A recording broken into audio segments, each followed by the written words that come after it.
نو د دې کنفرانس په نتیجې کې ډېر مهم معلومات او تجربې راجمع شول. اوس مهمه دا دی چې دغو معلوماتو ته ترتیب ورکړل شي، د دې تحلیل او تجزیه وشي او د دغو مهمو معلوماتو او تجربو څخه د اوبو د ښه مدیریت،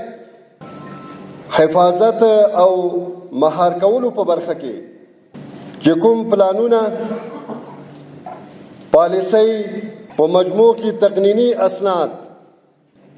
د تیارېدو په حال کې دي، د دغو معلوماتو او تجربو څخه په هغې کې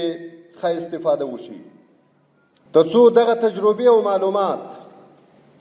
د پلانونو، پالیسیو او قوانینو طرز العملونو په شکل کې مابین ته راشي چې دې نه دوامدارې طریقې سره استفاده وشي. د دغو معلوماتو او تجربو څخه په داسې شکل سره استفاده وشي چې موږ خپل مقصد ته ورسیږو. دا تجربې او معلومات یوازې د کاغذ په مخ باندې پاتې نشي، بلکې په دې باندې پوره عمل وشي، دوامداري او مسلسلي طریقې سره ور باندې عمل وشي